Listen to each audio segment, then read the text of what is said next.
sports needs characters. It needs those people that get you talking, like from the back page. We had the likes of Mourinho, you had the likes of saying your Henrys and feel like that. You had the people, we've got Chelsea, Arsenal, all these different clubs. Sports needs those kind of people that to go beyond the means of off the pitch, and it's when he goes, it's going to be a loss.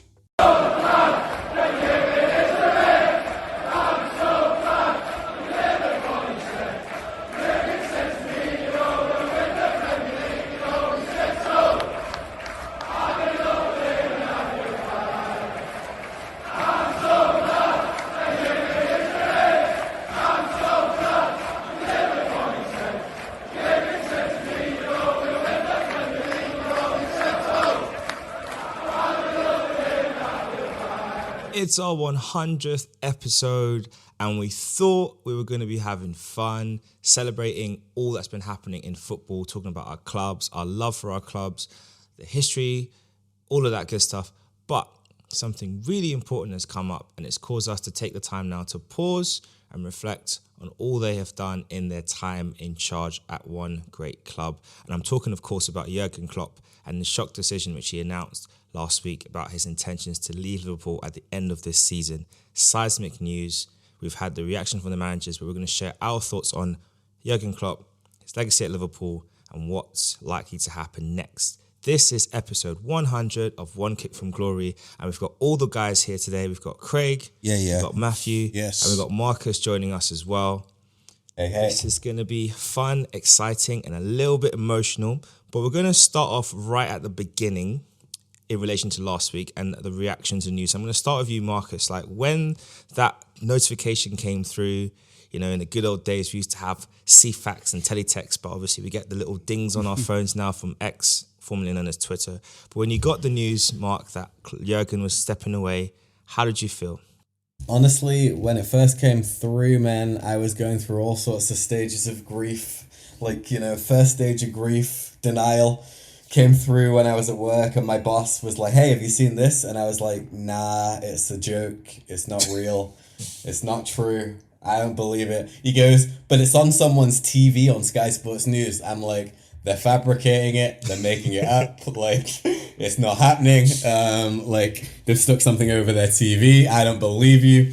And then, like, my phone just came flooding in with all the messages and all the notifications, and I was like, oh crap, like, he actually is leaving. And yeah, obviously, once I had wiped away the tears, and tried to pull myself together about 7 or 8 hours later, I kind of finally was able to start to develop some of my thoughts, which I will try to share tonight. But yeah, obviously devastating news as a Liverpool fan, and very difficult to hear. I think we all knew it was coming, but didn't expect it to be coming as quickly as it came. And yeah, I think my office went into mourning. The Liverpool fans among us, we didn't really know what to do for the rest of the workday. So yeah, I'm still finally a week later here, just kind of gathering some of my thoughts, and in preparation for the pod tonight, kind of give me the ability to kind of think some things through and be able to get some things down on paper, but it really does feel kind of like the loss of a loved one, really, so there we go. It definitely was a very surprising news. I mean, Friday on X was quite interesting because the general footballing world was shocked. And then on top of that, you had the sort of response from Liverpool fans, and you had the rival fans who thought they could get one up and laugh at the situation. And it led to some very tense and tetchy exchanges. In fact, one Liverpool fan said, look, when Arsene left Arsenal, I wasn't giving you a lot of smoke, but I see you faces, yeah, let's just be respectful. But I guess on that note, Craig, when you got that news and you heard that Jurgen was stepping away, how did you feel?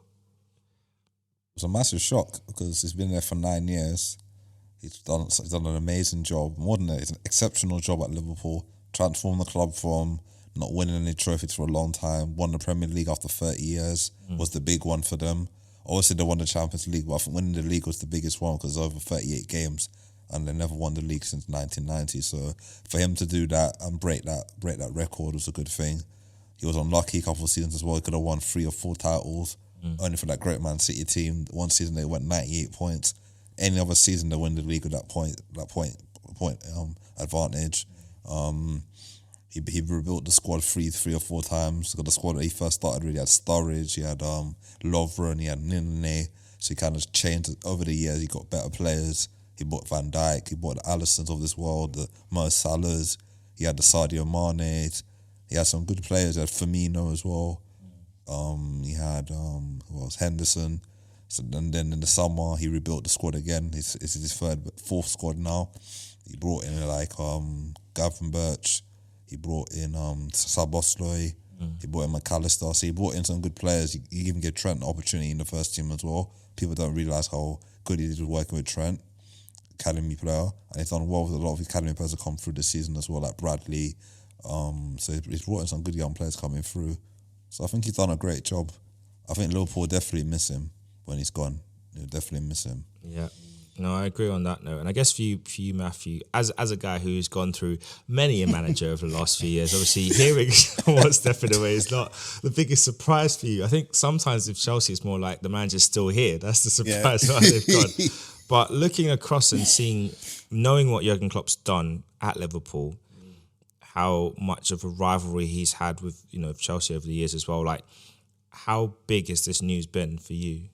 I was like Mark on that Friday because my line manager is a Liverpool fan and like she didn't believe it, so I didn't believe it. And for this whole time I'm looking around seeing everywhere, I was like, rah, it's actually happening. Every source, I'm looking left, right and centre, social media, TikTok, I was just like, it's bad when I'm going on TikTok to go for my sources, but I just had to be sure. But yeah, it's just like, we've lost, I think, a big cornerstone of the Premier League, like an old, like not old school, not that, but just kind of a more like a type of manager you just don't see very often in the Premier League, especially in a club like Liverpool. Crying out for years after the things with Benitez, and then they had Dalglish, and then they had Rob Hodgson. I think the order might be wrong. Then obviously Brendan Rodgers came real close with the SAS, and then just kind of languishing a little bit, and then he came in and just kind of gave him a lift up and bring, not just the club, but the culture around the club, the massive uplift that they needed and making them competitive within 2, 3, 4 seasons, with the stock he already had was still good. And then he just gradually improved every single time. And they were along for the ride, And they got into a final within the first 2 seasons. I think it was the Europa League final or something. But there was just something a little bit different when he was there compared to other managers. It's just like his approach and who he is as a guy, and just the fact that he just comes off sometimes as a little bit unserious about the whole thing. He's a vibesy manager. He's a vibesy guy, and it tells a lot of the fact that he's in a rock. I'm not mistaken. He's in a rock band or something. In his spare time, he does something like that. Wouldn't expect like a busy up and coming Premier League manager to do something like that. Where you got other managers like your Peps who are so efficient and machine orientated. They're desperate to win. It's a refreshing thing to see someone like him that just approaches it in a completely different way. And you just don't get many managers, like maverick, outspoken managers like him very often in any of the top leagues. So, as much as, secretly, very secretly, I'm happy he's going. I'm kind of sad as well because we're losing. Sports needs characters. It needs those people that get you talking, like from the back page. We had the likes of Mourinho, you had the likes of saying your Henrys and feel like that. You had the people, we've got Chelsea, Arsenal, all these different clubs. Sports needs those kind of people that could go beyond the means of off the pitch, and it's when he goes, it's going to be a loss to us for not just the Premier League, but just the football in general. And wherever he goes, they're getting a good guy. They're getting a real good guy. Yeah, it's going to be a massive loss to the league. I think the annoying thing is, Mark, we were talking about what the Premier League needs, and there was one manager that we were all desperately hoping would be the next one out the door. But unfortunately, he's still here. 115 charge later, he's still here. But on, just talking about that, because I think you raised a lot of great points there, Matthew, talking about what Jurgen Klopp did in terms of like the timeline of managers Liverpool have had. And Craig, you mentioned it as well, like this is like his 4th kind of squad and how he's revised it and revitalised it over the years. I guess with that, Marcus, what would you say then, looking back on everything, is, Jurgen Klopp's enduring legacy at Liverpool? Yeah, look, when he came to Liverpool, we were languishing, like struggling.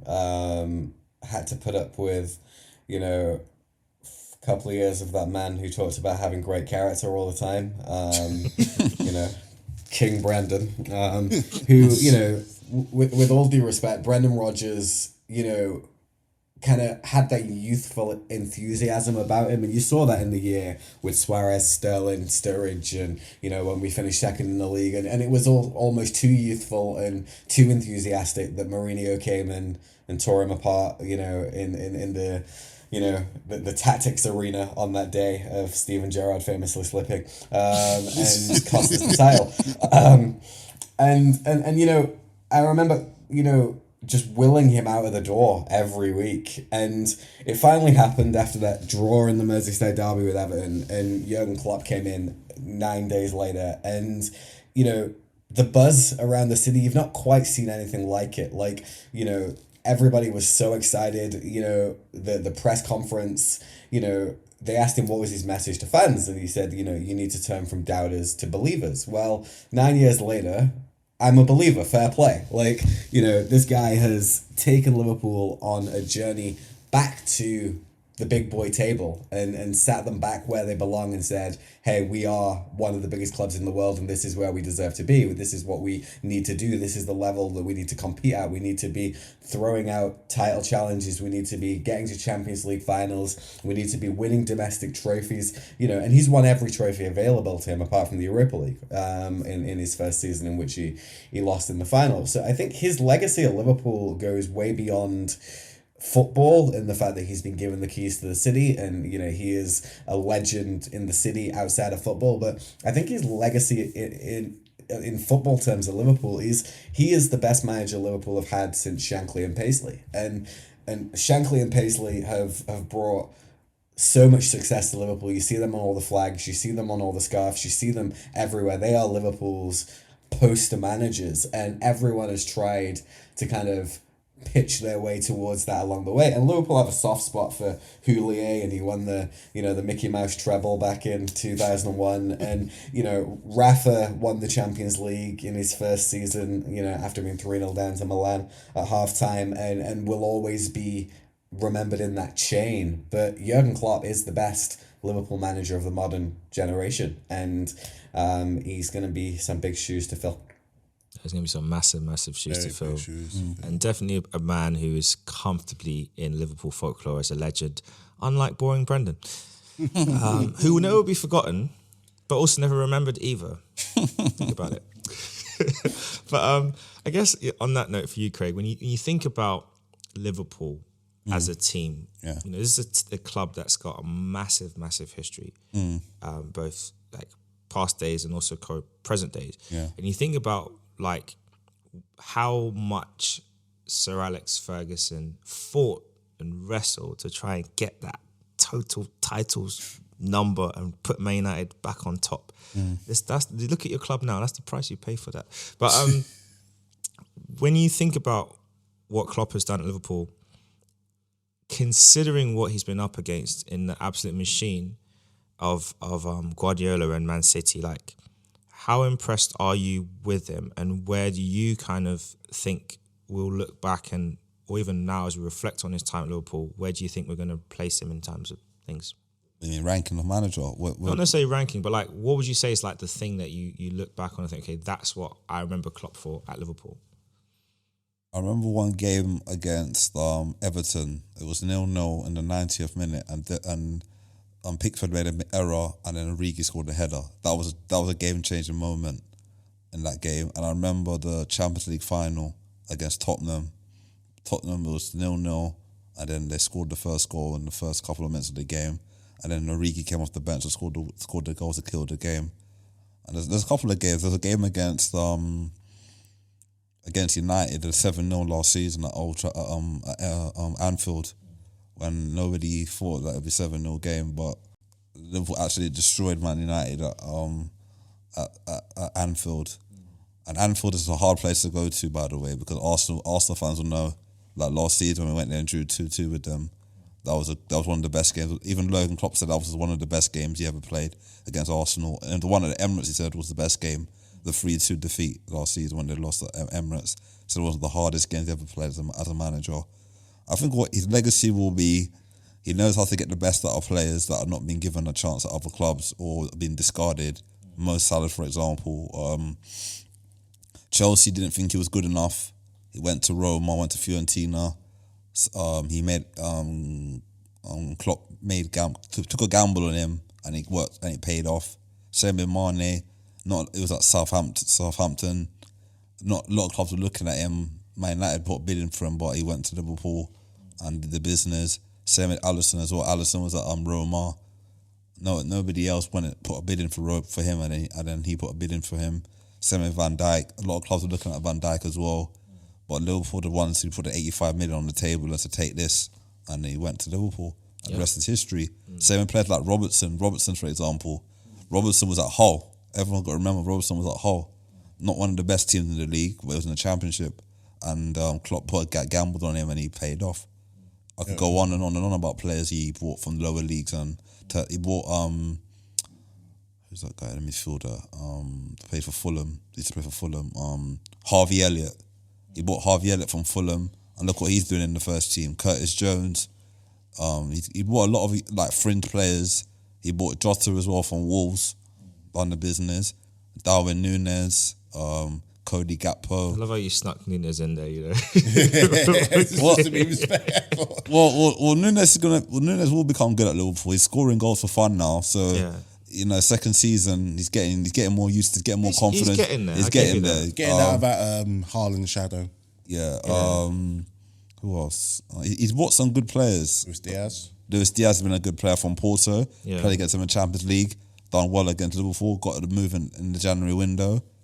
You know, he's hardly bought any bad players who you would say he wasted money on players, and we'll get on to that.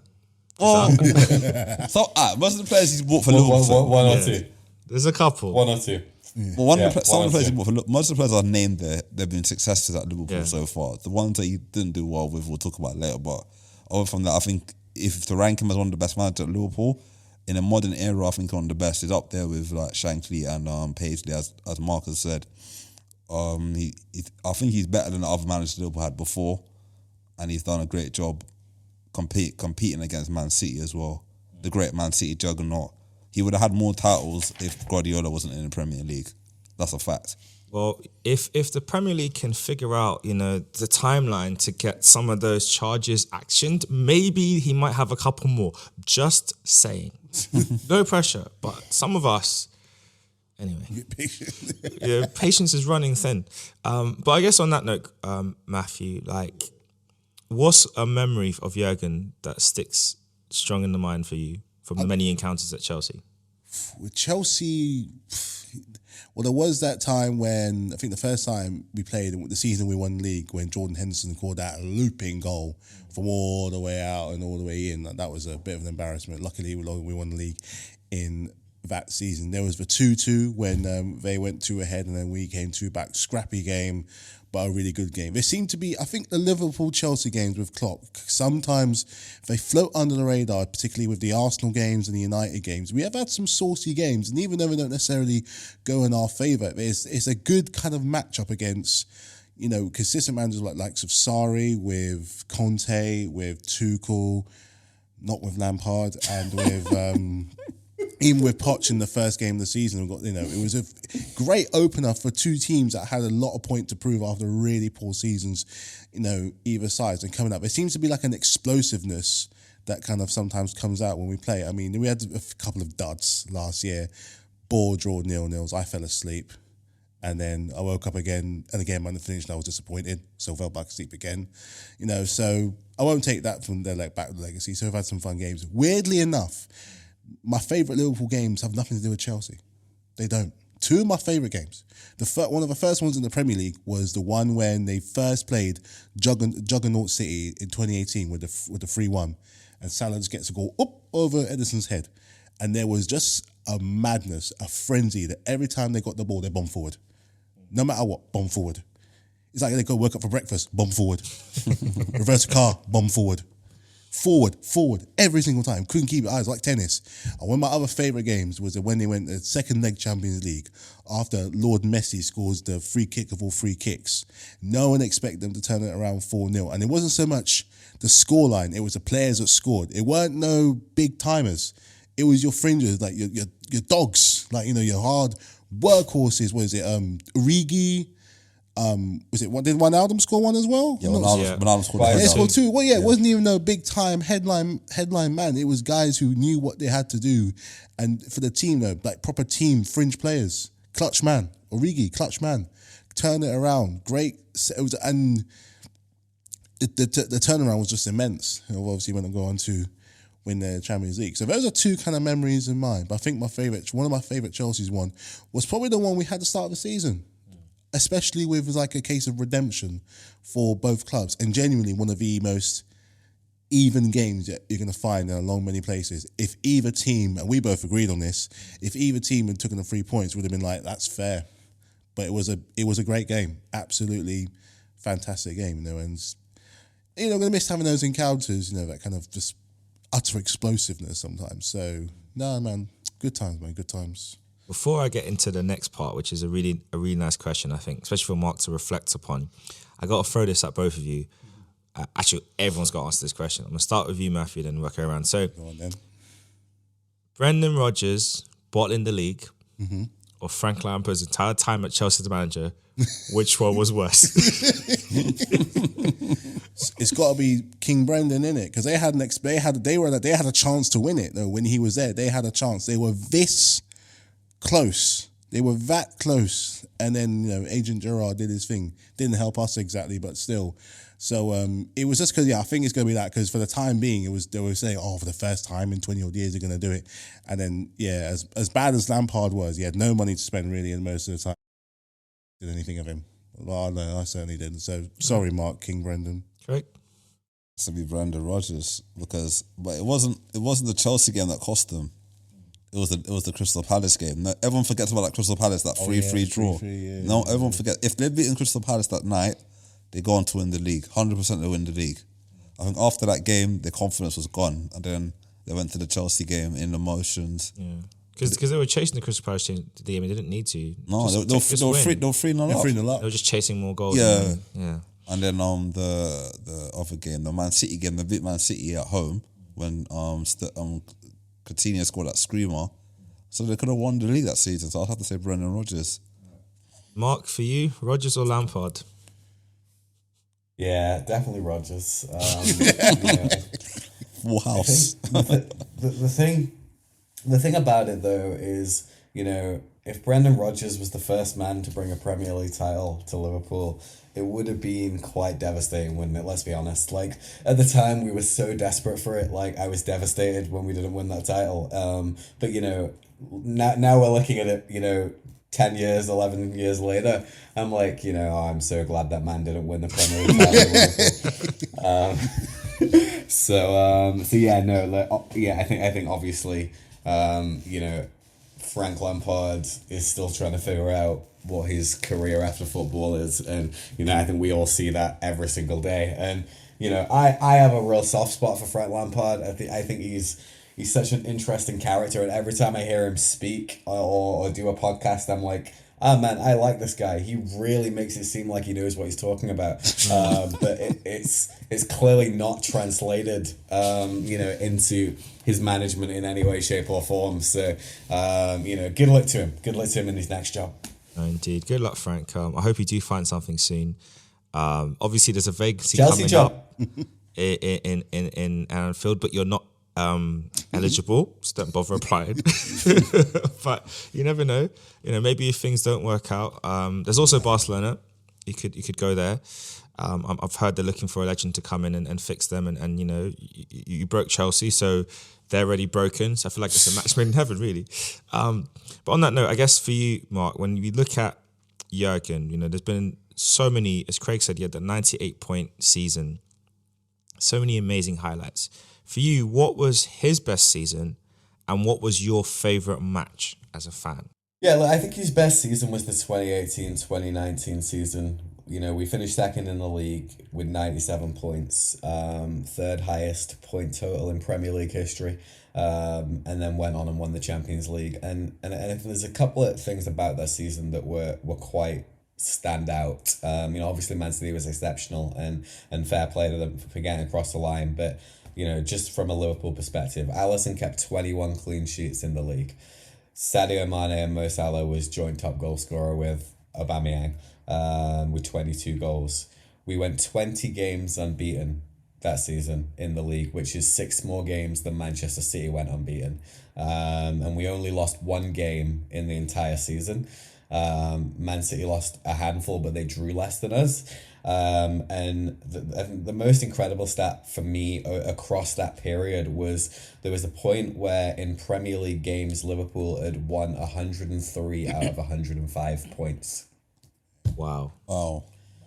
Which it's just this type of level of football, from both City and Liverpool is unheard of in history outside of Guardiola at Barcelona. And I think you gotta give credit where credit's due. It is, and Liverpool have been for a short period of time, one of the best 2 teams to ever play in the Premier League, to ever play English football, and it is something in which has been an absolute joy to watch. Now, I'll give you 4 games that I think kind of epitomize my Jurgen Klopp era, and the first one was in the Europa League campaign where we went away to Borussia Dortmund and lost 3-1, and then we came back to Anfield, and Thomas Tuchel was the Dortmund coach at the time, and the magic of Anfield as we beat them 4-3, with a late goal from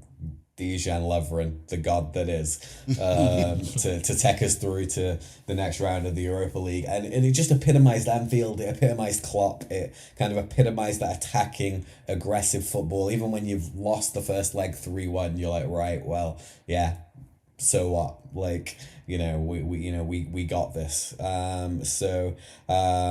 was the first. The second then, or the others have all sort of somewhat been mentioned. The Man City game, in the Champions League, I actually would focus more on the first leg than the second leg, because the second leg, we went to Man City and we took some pressure, and then we managed to get up the pitch and nick a goal here or there. But that first leg, we were 3-0 up after half an hour. And Oxlade-Chamberlain scored an absolute screamer. Soft spot for Oxlade, boys. And we were 3-0 up, and Man City had a couple of chances, and we rode our luck a little bit with offside goal that Man City and Pep, complains about all the time. Twice. But yeah, look, to be able to hammer Man City so convincingly in the Champions League, I think was again another really enjoyable run. Then obviously the 2 that have been mentioned, that Klopp's probably best 2 games as Liverpool manager, 7-0 against Man United.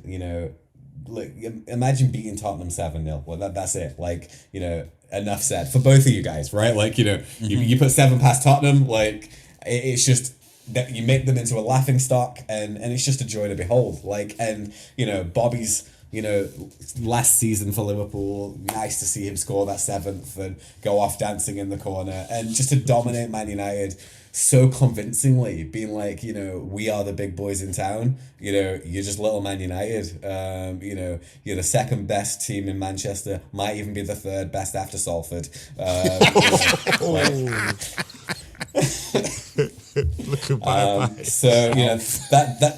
That's a pure joy.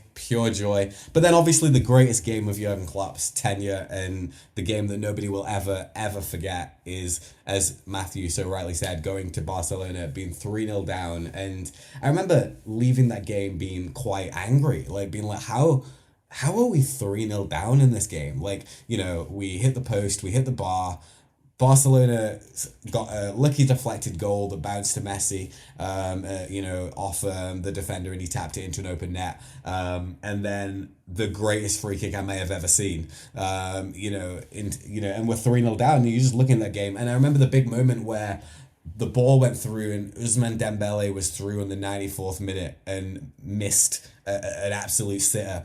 And Messi went mad. Like, he was furious. Like, it's like Dembele's like, chill, man, we're 3-0 up, we're good. Like, but Messi knew you don't go to Anfield and get away easy. And then, we come to that night at Anfield, no Firmino, no Salah, playing basically Divock Origi, up front. And, Divock is like at the center of all of Jurgen Klopp's greatest moments, right? Like, you've got Jurgen Klopp's greatest hits featuring Divock Origi.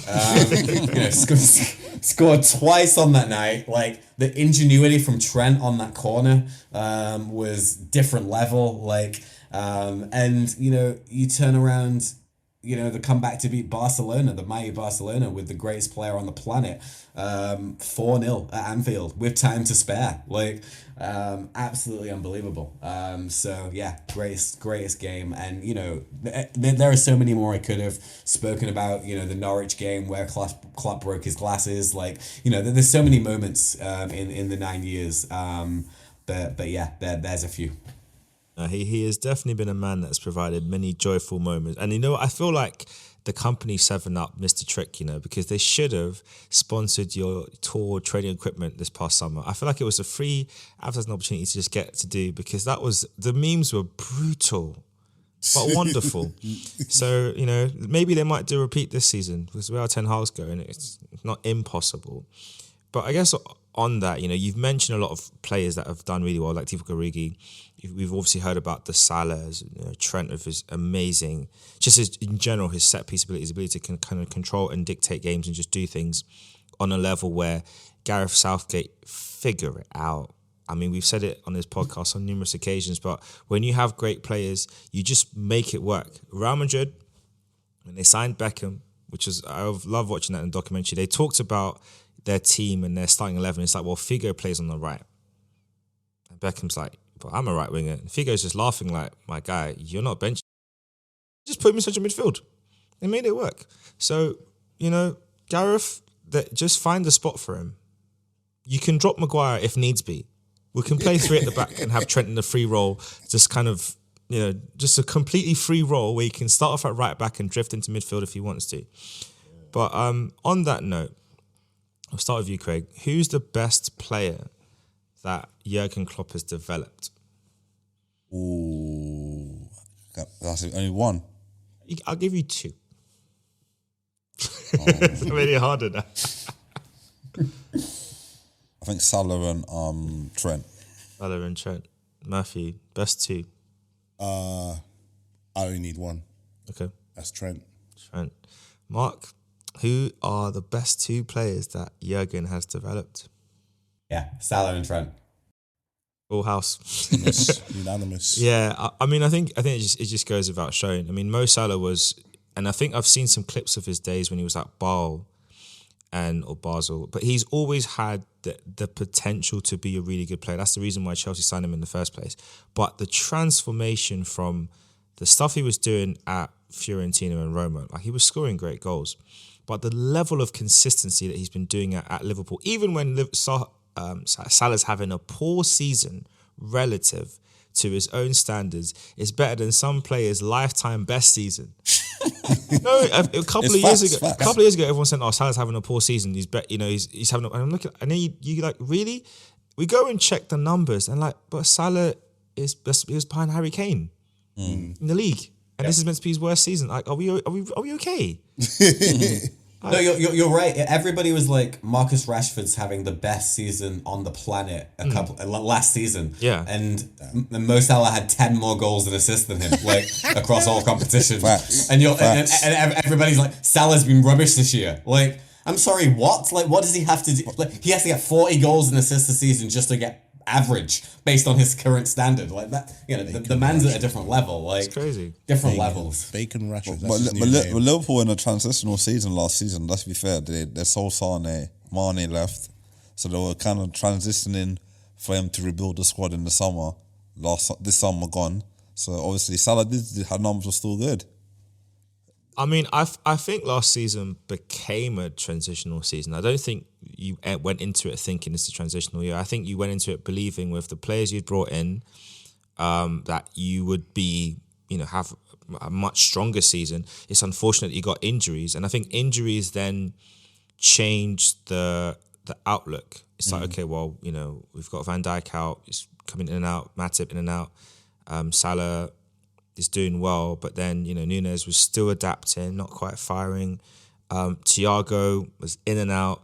Fabinho was playing like he aged 15 years in the off-season. Yeah. I've never seen a player go from being undisputed top 2 defensive midfielders in the world, and you could argue 1 or 2 between him and Rodri, and you could argue that till the sun goes down, and you would probably not really. It will keep changing based on different criteria.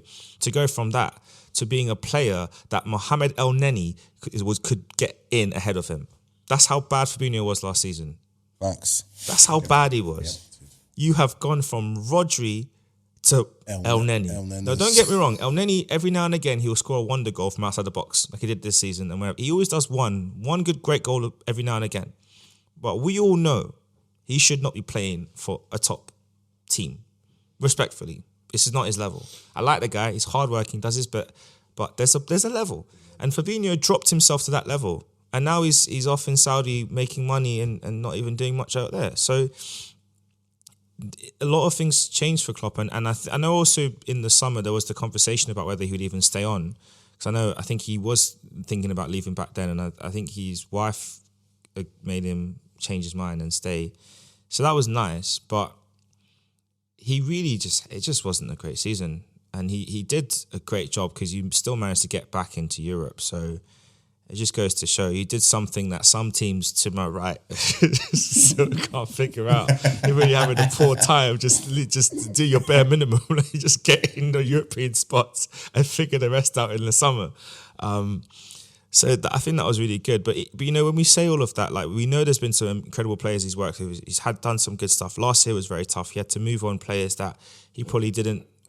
Maybe wasn't necessarily ready to move on in like Henderson, Fabinho, but it worked out to be for the right reasons.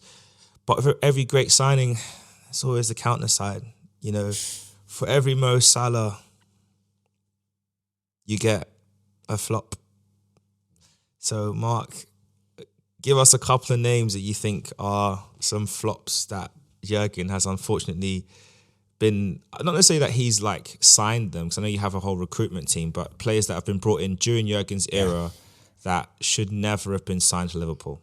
I have 3, and I think, you asked the question in a way where you said, like, biggest disappointment and biggest flop as 2 separate questions, and I almost would merge them as one. That I think the 3 players I'm most disappointed with, I'm most disappointed with them because of the potential of what I expected in their performing at Liverpool. So we'll start with the third one, and we'll make my way up to my number 1 disappointment, right? So number 3 is Thiago, and I think because he came to Liverpool with such ability, and we all know how good he is and can be. But with the mix of injuries and then whenever he's played, like, I know he doesn't slow down the game, but it really feels like he does slow down the game. Like, and passing the ball backwards when he could be passing it forward, like, losing the ball and then pulling someone to the ground and getting a yellow card. And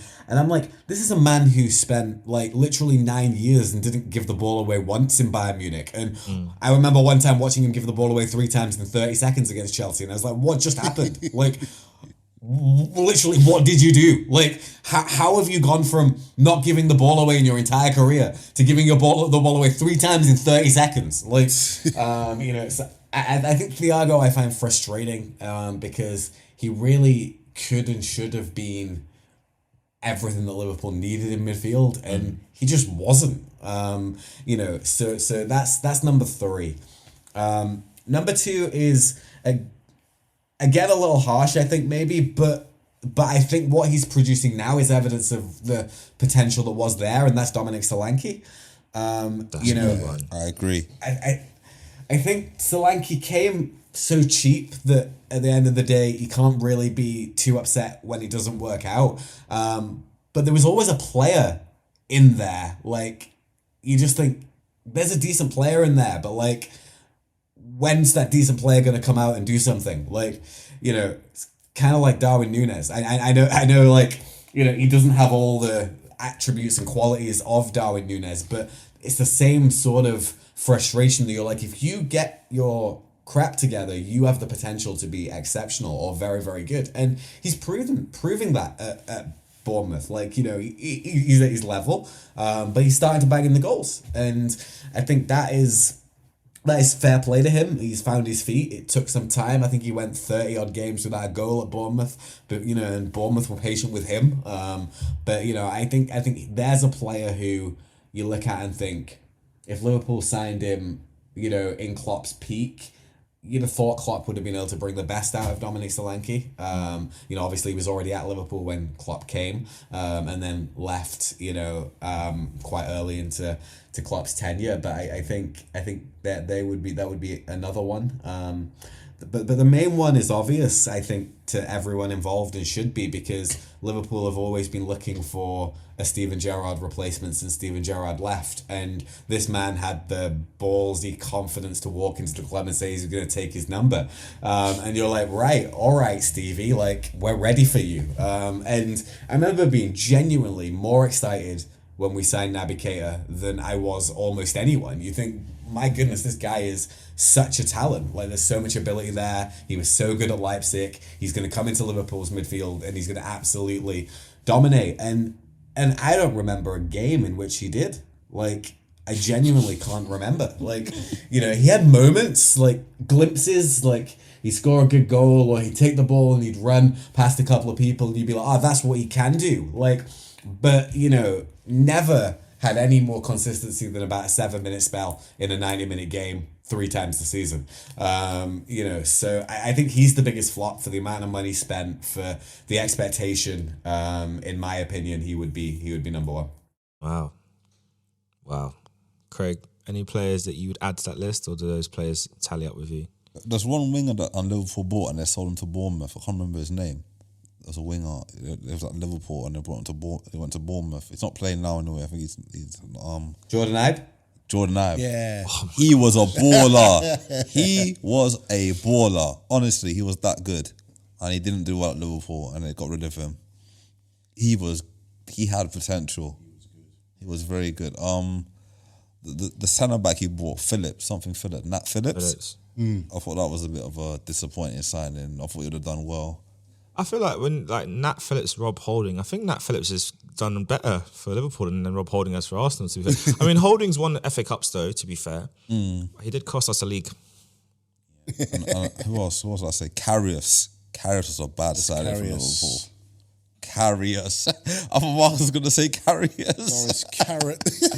I thought Markus was going to say Karius. Almost wiped him out of my memory. Karius gave I remember that Champions League final. He gave that the Gareth Bale goal he scored. He gave away 2 goals in that final, and cost Liverpool winning that Champions League. When Liverpool could have won that Champions League final, to be fair. If he had that's when the summer Klopp went and bought in Alisson. And after that, in the summer, he bought Alisson in after that final. And then won the Champions League. And then won the Champions League the following season. Yeah. Matthew, who have you got? Naby Keita, but for different reasons. So, Mark, you know how you were saying that he would only turn up for certain games? Do you know who those games were? You know who those games were? Chelsea. And I could not be happier to see the back of him, because there we go. That's a point we're getting back each way. And even then, those goals, those bangers, who were they against? Exactly.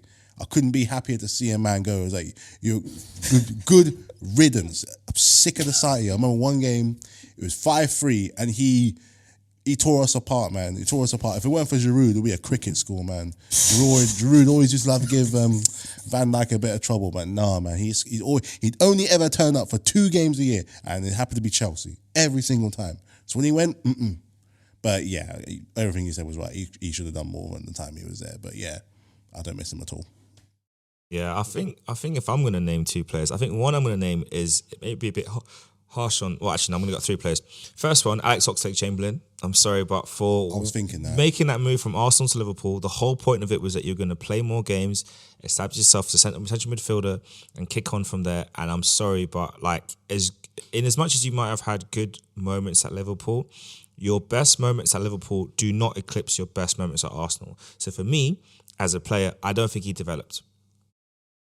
Post leaving Arsenal, I don't think he developed at all. I think all that happened is Klopp was able to get the best out of him more consistently, but due to the fact that the guy was always injured, it just wasn't enough. And he's one I think it's a disappointment for me, because I think you make that move, then you should really establish yourself at that club. And, you know, unfortunately, you just injuries was a big one. Another one is Minamino. Because it's a player who I think when you signed him was super exciting. You know, when he went out on loan, I think he went out on loan to Southampton. Southampton, yeah. And he looked okay, he seems like he's finding his feet back. Comes back to Liverpool and it's just like, nah, this kid ain't it. And the third one, it might be a bit of a controversial one. Might be a bit harsh on the guy. But considering the fact that he's been able to play for big European teams, I think, to me, he is a player that has just been a big disappointment, and that's Emre Can. Yeah. Now, he did a job and he was serviceable, but you were at Dortmund, you were at Juventus, Liverpool. Bayern Munich and its academy. And you've just not, you know, I just think you're just average. You know? On the scale of declining Fabinho and Mo and Lenny, you're just kind of in between. You know? But yeah, I think that those are the ones I would go for. Now, of course, like I was listening to a debate on that TV, that radio station that I won't name, but they have black and yellow in their branding, so you should know who I'm talking about. They will say a lot of rubbish, but they were talking about the top managers in the Premier League history, and like where would Jurgen Klopp sit? And one of the presenters was saying that he doesn't think that Jurgen should be considered in that, which is ludicrous. But I guess for you, Mark, like where do you put Jurgen in the all-time Premier League managers list? Yeah, like I've ranked my top 5, and you're not gonna like it. But what can you do? Look, I took some serious time to think about this, and try to think about the scope of everything that I would consider, and I think the top 5 are obvious. I think the order then of the top 5 is what's up for debate. I'm a Liverpool fan. Fergie's never gonna be the top of any of my lists. So, you know, that's just a fact. And you know, even taking my bias aside, I think this Man City team is the greatest team to play in Premier League history, and I think Pep Guardiola is the best manager the world has ever seen. I don't think anyone can eclipse him. I think what he did as basically a kid with Barcelona, like in his first full-time job, murdered Sir Alex Ferguson's teams. Like, you know, and everybody always says, okay, like, well, it'd have been good to see Pep's team go up against, you know, 99 Man United. Mate, Pep's team would have murdered 99 Man United. Like, that's facts. There is not a team as good ever as that Barcelona team, I don't think. Now, this Man City team, the thing that's so special about this Man City team is that, like, they won a Premier League title at a canter without a striker for 9 months, right? Like, you know, and then they got a world-class striker, and then they won the treble, and then they got 100 points, and they got 99 points, and like they just outstripped absolutely every record. And they, you know, Rodri, best defensive midfielder in the world, like Bernardo Silva, like I was having a debate with one of my mates at work, and he said Bernardo Silva is one of the top 5 midfielders in world football, and I basically laughed at him. And then I went away and thought about it, and I was like, nah, that boy's a baller, man. Like, he is literally performs at such a high level consistently for so long. I'm like, who else would be better than him, like, in the top 5? He would possibly be there. Like, fair point. Like, so Pep is number 1 for me. Fergie number 2. Right? Let's get that out of the way. I have nothing else to say about Man United, obviously. Right? So for me, I put Klopp as number 3. And the reason why is because I think that the levels that he's produced with Liverpool are higher than any of them other managers. I actually think the the levels that Klopp has pulled out of this Liverpool team over a 2 or 3 year period or 3 or 4 year period have been higher than even Ferguson. But Ferguson did it for 26 years, producing, so much success and winning so many titles. There's not a chance. But I think Mourinho and Wenger, who I have Mourinho 4, Wenger 5, are managers who have gone through periods where, they've had a couple of years where they've shone and shined, and then a few years where they've kind of gone into the abyss, and then shone and shined for another few years, and then kind of gone into the abyss. So I think, you could argue Wenger above Mourinho because he did it for longer, and I'd be happy with Wenger 4, Mourinho 5, because it was quite a bad drop-off at Tottenham for Mourinho, and that still impacts his Premier League legacy. But therefore, for me, Klopp's right in the middle, number 3. And I think that's because Mourinho and Wenger don't have the ability to say we've produced mid-90s seasons on multiple occasions. We've won everything that is out there to win. Mourinho, yes, but not at Chelsea. And I think obviously Wenger never won the good old Big Ears. So that's my evaluation, and interested to hear what you guys think. Interesting. Craig, what's your thoughts? And what's your top 5? Has to be Guardiola number 1, as Markus said. I'll say Ferguson 2. I think I'll put Klopp number 3 for what he's done, and I'll put Wenger 4, Mourinho 5. Okay.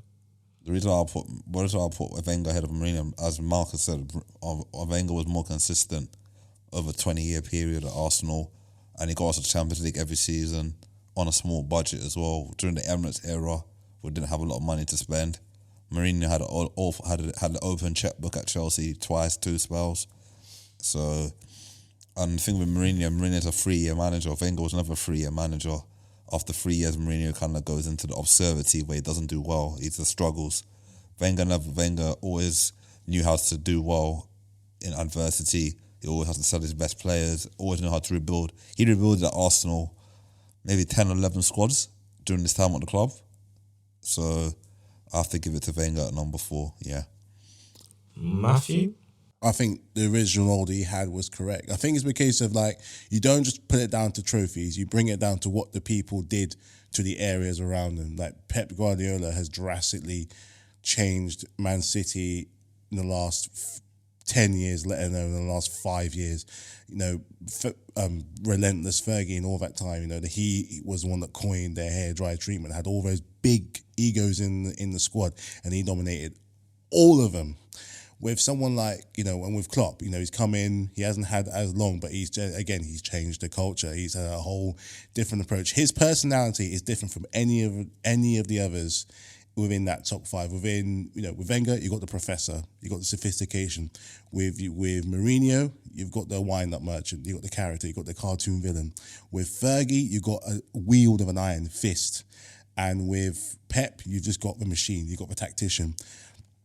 Klopp isn't like any of those guys, but he knows how to mix with the best of them. And he's more like he's that cool, kind of wavy uncle, even like a hippie-ish kind of dude, but he does things his own way, and he's not ashamed to kind of do it. And in a way, makes kind of a little bit of a maverick in that kind of way.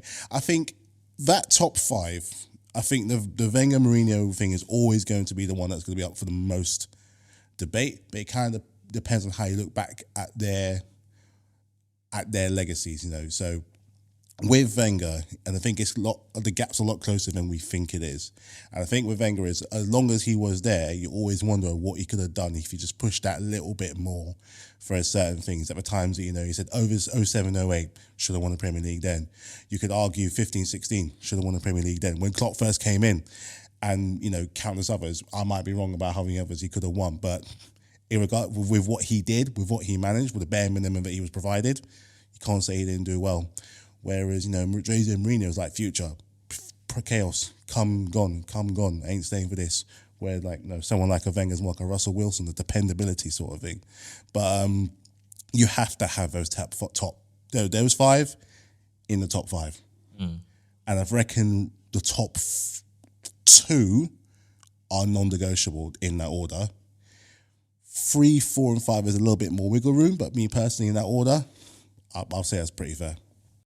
Well, I'm going to throw a cat amongst the pigeons. I mean, I agree with the top two. I think Pep and Sir Alex, I think that's sort of where you definitely put them, because what Pep's done over the time he's been at Man City is just absolutely ridiculous. And in as much as Ferguson was able to keep reinventing his squads and keep Man United competitive, there's just a way that Man City are under Pep, which is just unlike anything we've ever seen before. And it's forced Liverpool to be near perfect, and it's still not good enough. Whereas Ferguson didn't have to be perfect, and he was able to get titles. So even the fact that the first title Man City won, Man United had the title up until Aguero. So there's that. For me, the sticking, well, not the sticking point, the only change I'm going to make, because I think about the landscape of English football, what it was like in the sort of, actually from its inception to the treble winning season of United in 99 and the 98 or 97, 98 when Wenger joined, and how much nutrition, fitness, diet changed completely from Arsene's start at Arsenal. In fact, people used to ridicule him for the things he was saying, and even Ian Wright and Ray Parlour would say like, oh, and Lee Dixon, he's taking me our chocolate bars, I can't eat this, can't eat that, and just how much that focus on nutrition and health changed so much in English football as a whole and the world, but also like how he prolonged players' careers for so long. And when you think about the number of players that he signed who had minimal potential and how he maximized them and made them like top players. You think about players like Nasri, for example, who came in, tricky dribbler, but very inconsistent, and left Arsenal, a really good, accomplished player, and then went on one more stuff at Man City. You think about, Van Persie, who we signed as like a tricky young winger, and we turned him into one of the best strikers in football history, who will go down in the top 50. You can argue we're in the top 50. That's not my debate today. Obviously we can talk about the likes of Omri, Vieira, but putting those aside, like he had a track record of being able to pick up players from relative obscurity and develop them into absolute monsters. And you think about the nearly players, the likes of Diaby, Jack Wilshere. Alex Son was a good player. Yeah, there's so many players that you can think of that almost made it, but for injuries or but for other reasons, could have gone so far. Even Adebayor, when we signed him, the guy was a donkey. Raw. He was very raw. Very raw. And yet when he left Arsenal, there's a top Premier League striker. So for me, when it comes down to that top 5 debate, if you're going off it based on purely on trophies, medals, and like statistical stuff in terms of that, I would happily put Klopp third. When I think about the wider implication on the league, on players, on development, for a manager that was there for so long and how many players he was able to just take and make into something, I put Wenger third. Papa Wenger third. And then, I mean, if I could, I would have the two of them joint, Klopp and Wenger joint third, and then Mourinho last, because I think, like you said, his times at Spurs has ruined it. He should have known better. But also, I think, he should have been a bit loyal. Like, he should never go to Man United. That was just really stupid. He should have held out for a better job. And then going to Spurs, like, all good dreams go there to die. And Ange will learn very harsh in a few weeks or months' time. All dreams go there to die. So their motto is dare to dream, but that's all they do. Dream. No trophies again.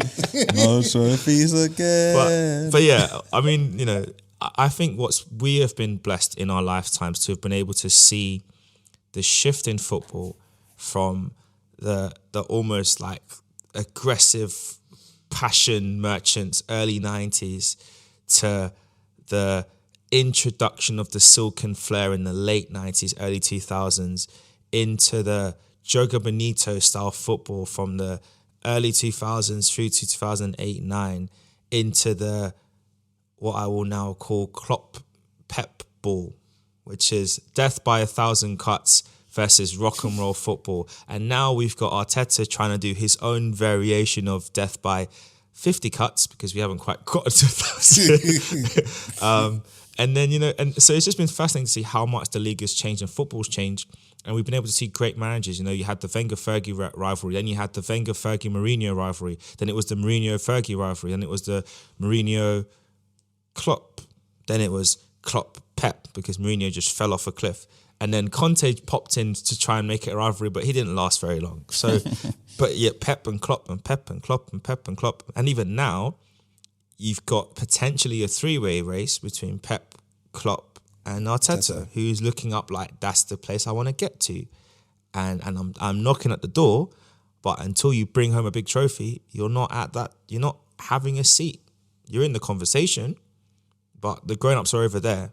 You're here. You're the child. Sit there, learn. You're the young apprentice. You're talking. You're speaking up a good talk. But as far as they're concerned, it's like, my friend, until you get one of the two trophies that we've got, Then then come talk to me after. come talk to us. But right now, you're doing really well, young man. You're doing really well.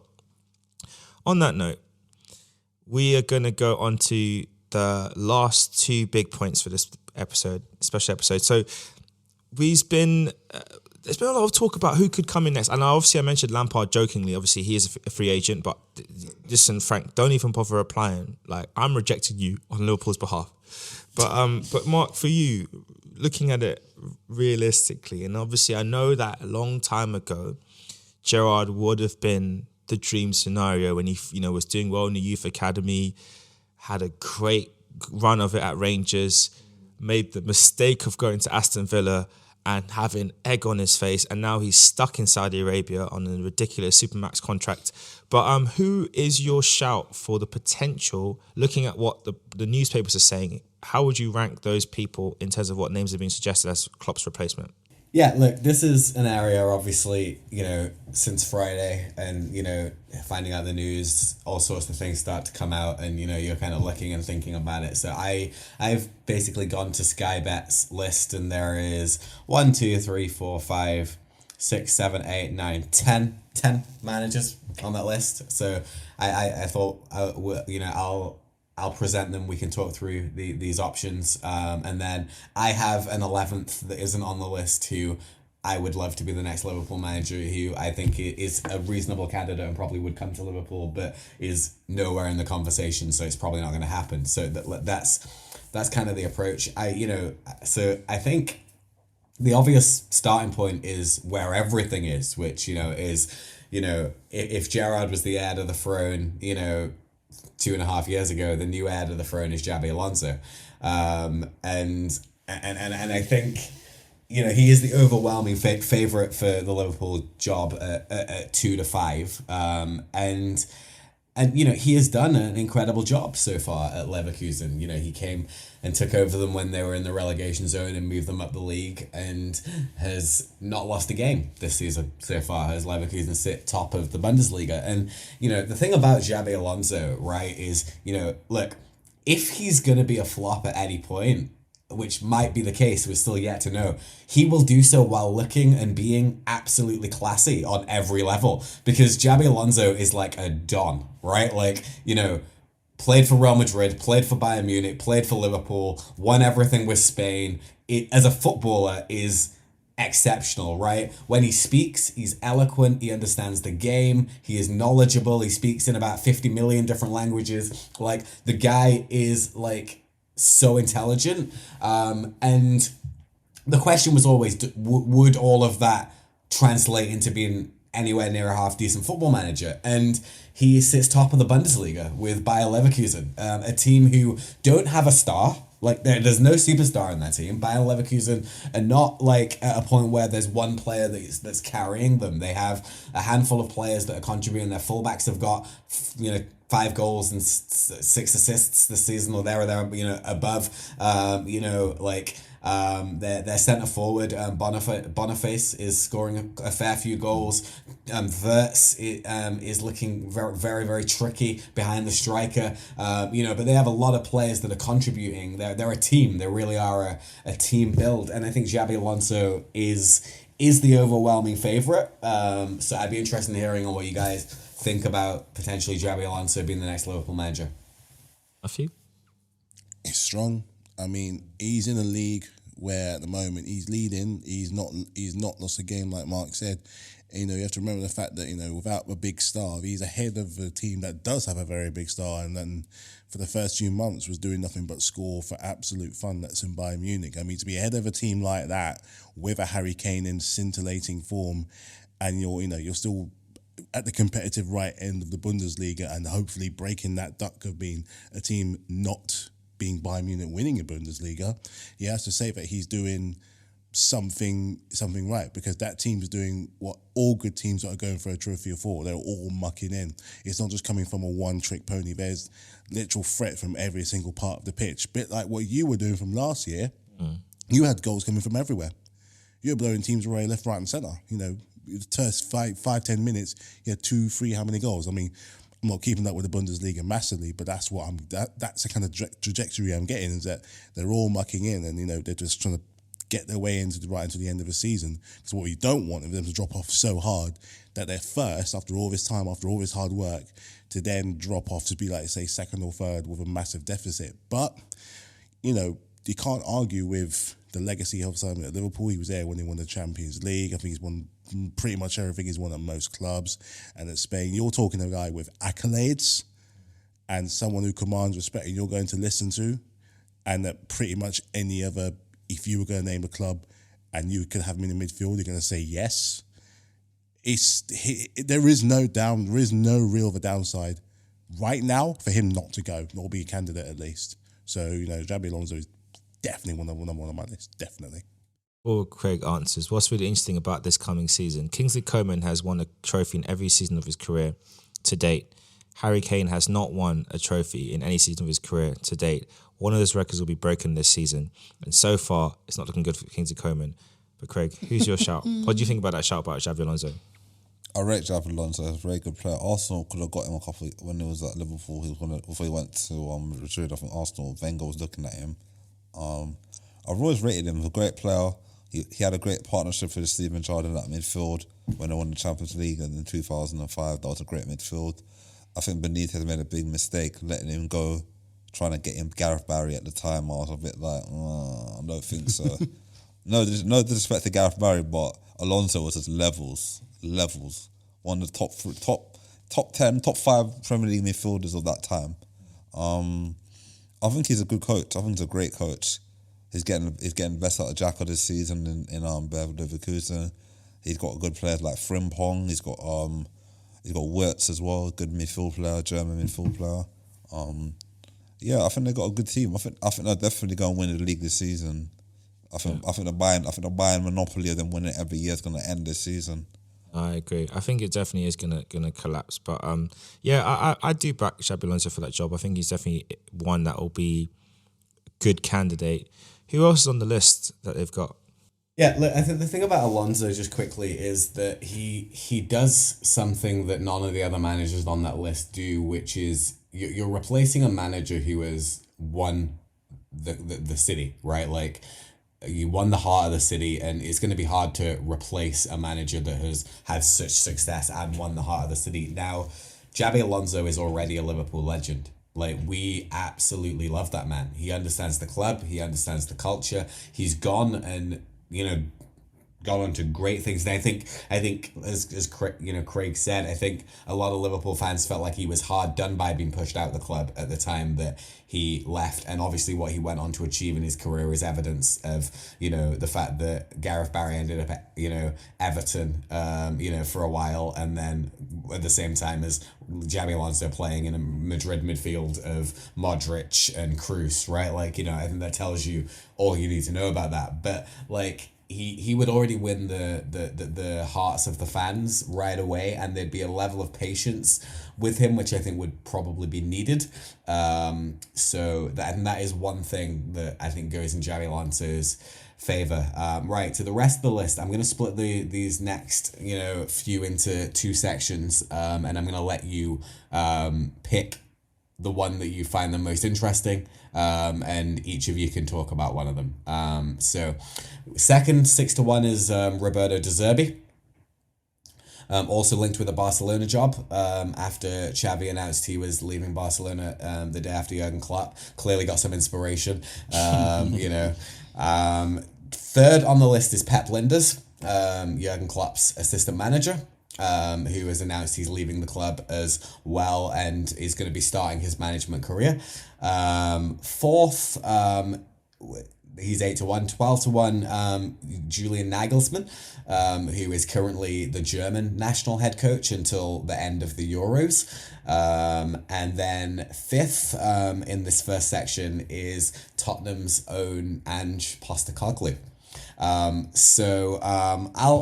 take Postecoglou and chat about him, and if you guys want to pick one of the other guys and chat about your thoughts on those. I'm gonna talk about Ange, Mr. Mate. You know, mate.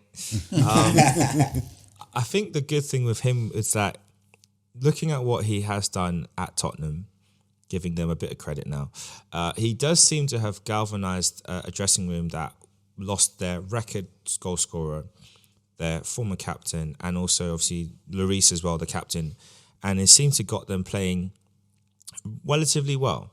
And I think looking at the transition from Klopp, who's such a big personality and he's united the city as well as the players so well, I think he has the personality to be able to come in and not be intimidated by his legacy and almost be like, well, okay, I'm here now. I can kind of chart my own path and not feel like I'm living in Klopp's shadows. So I think he could do really well in the job. I don't know if he would be able to deliver you trophies though. That's my only caveat, but I do think he'll do an okay job and role in the job. Craig, who are you taking from that list? Nagelsmann.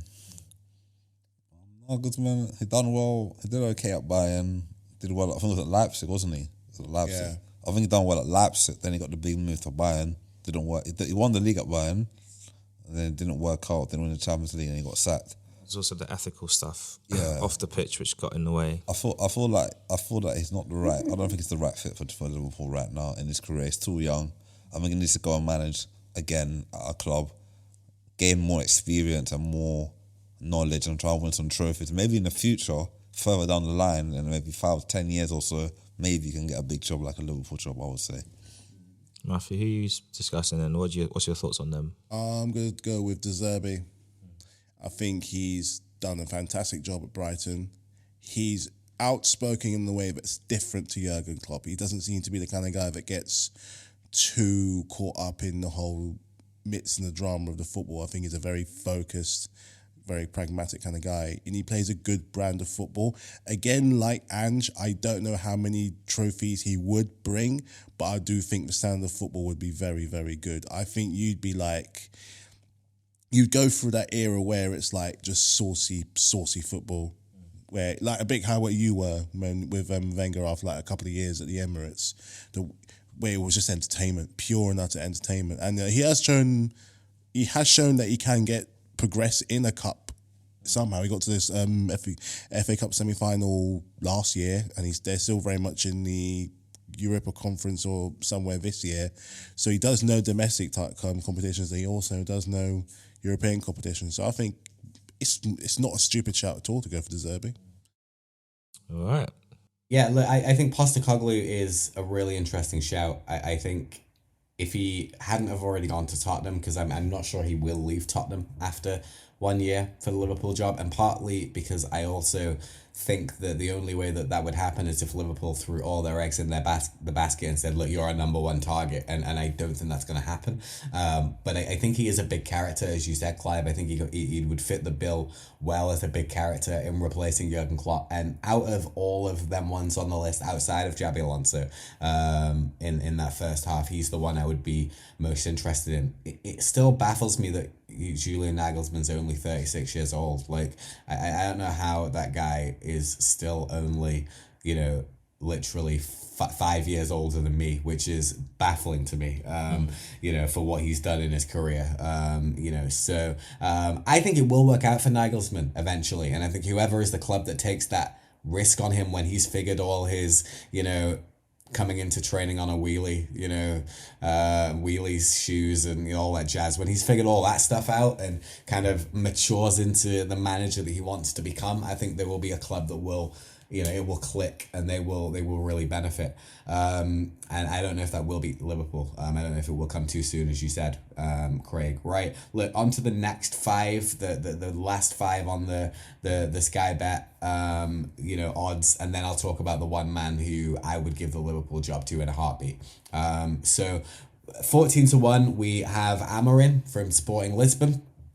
16-1, we have Thomas Frank from Brentford. 20-1, you've got Steven Gerrard. Another 20-1, you have Unai Emery. And then good evening. A final 20-1, you have Xavi Hernandez. So No. You see, pick your poison. I'm sorry, Sky are bugging. Xavi. He shouldn't. Look, they would have been better off putting Zinedine Zidane on that list, because at least then there's you can kind of Champions League winner, world class player. It makes sense. Xavi, look, he needs to go back to the junior team to relearn a few things. That's not to knock him. I think Barcelona is a mess, but that club's culture, and you weren't able to translate the success you did with the youth team into the main team. You had your time managing in Qatar. Yeah. Anyway. Craig, what manager do you want to talk about on that list? You mentioned good evening, so you might as well go there. Emery. I think Emery could do a good job at Liverpool, I know he had a big job at Arsenal, didn't work out, but I don't think he was given enough time at Arsenal, to be fair. Well, not saying I want him back, but I think he's done what, he's rebuilt his career. He went to Villarreal, won the Europa League at Villarreal, came to Aston Villa, transformed Aston Villa from relegation candidates to challenging for the title this season, or top four this season, if you want to say. I think he could do a good job at Liverpool, but is he the type of manager that Liverpool fans would want to improve? I asked him shot the question back to Markus. Would he be the type of manager that Liverpool fans would give time to, or would you want someone like a De Zerbi or a Xavi Alonso? Yeah, I think Unai Emery falls into the Rafa Benitez type kind of mold at Liverpool, which is kind of like, we'll love you when you prove it sort of mold. Yeah. I like Unai Emery. I think he's a good coach. I think he's done a brilliant job at Villarreal. I think he's doing a brilliant job at Aston Villa. But I'm not convinced that he would necessarily be, even like I say, in the top 3 or 4 candidates. But man, the guy's doing a fantastic job at Aston Villa and has shown that he can compete with the big boys, competed with Man City and actually played Man City off the park. That's been the most dominant performance I've ever seen against Manchester City, the Aston Villa performance this year. So yeah, I think that's kind of where my thoughts are. He would fit into the kind of Rafa Benitez mold. It would take time for the fans to buy in, but the Liverpool fans are patient enough usually. We don't go through managers like our Chelsea. We let our managers lie, and we give them time, and even if we're not sure that they're the right man for the job, we get behind them. But I do think like you said, Alonso, De Zerbi, Nagelsmann, Postecoglou, they all are much more attractive prospects than maybe the likes of Unai Emery. But Matthew, I'm sure you want to talk about your Brentford man. I do. Thomas Frank from last year is a better shout, but for Thomas Frank from this year, it's too outside. Like way too outside. I think he's always going to be a very good manager from when he first arrived in the Premier League, and he made Brentford very hard to beat. I think when you first played them, I think that was at Anfield or the G-Tech, I can't remember. They match you tit for tat. You scored, they scored. You scored, they scored. It was like 3-3. I think at one point, I think they were ahead for a bit, and then you got in and scored the last minute goal. So he knows how to make a team that's difficult and stubborn to beat. They were knocking on that Premier League for a very long time, and they finally got up there. And you could almost call them Premier League established. They're struggling a little bit this year, granted, with Tony being out for so long. And I think at one point we said that if it wasn't Pep winning manager of the year, we would have had him just for what they had, the very little he had to work with and working with her. But there's a community sense around Brentford, and I think he understands that. And I think it's the same thing with Anfield as well. It's not just the fact that they're competing with the big Galacticos. There's very much a community kind of set up with this club at Liverpool, what it means to the people, what the G-Tech means to the people. I just think when it came to, again, he would make out... I question if he changed too much at Liverpool for what you want. At the end of the day, you still have that homely feel, but at the end of the day, you still want to compete. You still want to go out and go out there and win things. And he's done reasonably well at Brentford, keeping them afloat. They haven't unfortunately moved on to, where they'll be with like injuries and stuff like that. But I think last year's Thomas Frank would have been a better shout than this year's Thomas Frank. Well, that's no disrespect for him. They're just in a very difficult, they're in a odd spot with their squad and their players and that. So it's going to be, it's a fringe of the fringe. You wouldn't be bringing home trophies for like a bit, I don't know, but I see why he's there.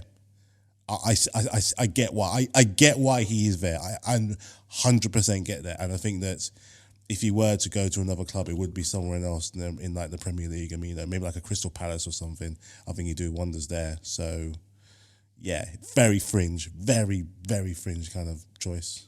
Yeah, it'll be interesting to see what comes. So you, Mark, from those final options, so who are you leaning on to be the likely one that you prefer? Yeah, look, I think if you guys remember anything from my management rants on this podcast, there is only one man who I would want to be the next Liverpool manager. And look, he's not on any of the lists and he's not likely to be the next Liverpool manager. But the reality is that when you're making a judgment on who should be your manager, you have to go by the amount of hair they have on their head. And that is, at its center, when Pep's not available, who's your next bet? Man, you thought it was Ten Hag. They tried it. It's not quite worked out. But no, for me, the number one candidate, if I was determining who would be the next Liverpool manager, would be Arne Slot. The success he has had at Feyenoord is unreal. He, won a league with Feyenoord by spending half the money that Liverpool have spent on Dominic Szoboszlai on his entire team, and managed to beat big boys Ajax to the league title. Anytime there's been any real success in Holland outside of Ajax, Arne Slot has been your man to identify, and I think he is worthy of the step up. He turned Tottenham down, when and about 5 or 6 managers turned them down, and then Postecoglou finally got the job. And I think his football is phenomenal. I think the way Feyenoord play, the style, it fits what we would want at Liverpool. But I also think, at this stage, when you're looking at the lists of names that are being linked, I think Xabi Alonso is the most likely to be the next Liverpool manager. And I think, outside of that, I'm looking at Postecoglou thinking, yeah, I'd quite like that. And I wouldn't be too upset with Nagelsmann. But the thing that is unique about this search compared to 9 years ago when we was looking for a new manager and we hired Jurgen Klopp is that there was no doubt that Jurgen Klopp was going to be a success. There was no doubt that he was the right fit for the club. And there was no doubt with really a handful of candidates that Liverpool was looking for. There weren't a lot of risk there. Ancelotti was the next in line for the Liverpool job at the time, and as Ancelotti 9 years ago, one of the best coaches in world football, and it was only the fact that he had the time out because he had the operation that in the end he wasn't considered at the time, and Klopp, jumped him to the gun. But I think Ancelotti or Klopp at that time would have been phenomenal options for Liverpool manager. There isn't a manager on this list without risk. There's not a world-class manager out there that Liverpool can hire and we're like, this is going to work out, this is an absolute guarantee. Liverpool have gone to the top of the mountain, and whoever takes this job is going to have to put his own footprint on it and start climbing up that mountain again. There's no obvious guaranteed path to success here. And Xabi Alonso strikes me a lot like Arteta, that Liverpool would probably have to be patient and give him a couple of years and let him find his feet and let him find his place and let him find his voice and his style and, you know, make some mistakes and figure some things out as he goes. But there is the potential for, you know, one of the best young managers in world football there. So, you know, maybe you take that gamble, especially when there isn't a star obvious manager out there. The most obvious star name, you already mentioned him, Clive, is Zidane. And you know, nobody knows what style of football he plays outside of Real Madrid. And he just wants the French job. So, you know, the reality is, you know, if it's not today, it's tomorrow. He's gonna take that French job. So I actually think it could be after this European Championships in the summer he could finally get what he wants, and then that's why he's not mentioned. But that is the thing that strikes me the most about this as we look forward, that there isn't a superstar. That is true. Yes. And I think that's going to be the massive food for thought that the Liverpool recruitment team, the board, have to consider as well. Maybe Jurgen might have some input into it. We don't know. We'll see how things go. But it's going to make for a very interesting decision. And we'll see what Liverpool end up doing come the end of the season. Obviously, there's a big game on the horizon. Arsenal versus Liverpool. Just really briefly, with this news in mind, what are we expecting as a possible outcome? And I'll start with you, Matthew, and I'll run through everyone. It's the game on Saturday. It's the game coming up. It's coming up. It's coming up. Ooh. Saturday, yeah. No. Yeah. I think this is going to be a stalemate. Cool. It's going to be a fiery stalemate. I think there's going to be goals from like either side, two there and two there, either side sort of thing. I don't think it's going to be you blew away Palace, which to be honest everyone's doing, and they blew away Norwich, which again they'd love to do as well. So I think you kind of meet in the middle where you're kind of coming back from like cup competitions and just find that kind of Premier League form. The Premier League's in a weird spot because of all the breaks they've been having and stuff like that. So probably a game. I can see this being a draw, like a 2-2. Okay, Craig, what you say to him? 3-2 Arsenal win, like last season. All right, Mark. I don't know. I think it's a big game. I think it's a big game. I think it's a big ask for Liverpool to go to the Emirates and win. I think Arsenal play scintillating football, and Liverpool can always be a little leaky at the back. You know, so I would imagine Arsenal with Saka, Martinelli, you know, will get the ball and they will attack and they'll be aggressive, and I've been very impressed by what I've seen of Arsenal. But at the same time, beating Liverpool is always tricky, and we showed that in our trip to Emirates in the FA Cup. And I think that we obviously will be doing it without Salah as well, but I think we have players that are coming into form. We are the form team in the league, and you know, just make sure you don't give the ball to Jota anywhere inside the 6 yard, 8 yard, 12 yard box, because that man scores everything he touches at the moment. And you know, you'll either get Darwin Núñez scoring a hat trick or having 9 chances and scoring none. So depends on which Darwin shows up. But look, I'm gonna go 2-1 Liverpool. That's right. I'm gonna go for Arsenal, which is narrowly sneaky. I think that the Klopp news will galvanise the players. I think it's quite interesting that you know, there's some journalists asked Van Dijk, you know, what's his thoughts and plans at the end of the season. He's just like, I don't know, we'll see. Which has now put the cat amongst the pigeon. And my only concern with this news is that it could work in one of two ways. It could galvanise the squad and you guys go on a crazy run and you actually bring home a double of the Premier League and you actually could potentially a treble actually, because you are still in 3. Quadruple. So you could finally do the quadruple and one up on Slaphead. Or it could all capitulate and players could be like, well, you're not going to be here next season, so I'm just going to down tools and just like whatever, innit? So it's a risky decision. Obviously, Jurgen knows why the club announced it now. They have their reasons. I just think it's very bizarre. It could be them signposting another manager say, look, by the way, this job's going to be available in the summer. So, You never know. And it does feel a little bit like when Guardiola was signed by Man City and they announced it so early and Pellegrini was a bit annoyed. It does have that feel to it. Managers available, so you just kind of put the news out there. Apparently the club knew back in November, but how true that is, I don't know. Either way, thanks for joining us, episode 100. It's been an absolute pleasure.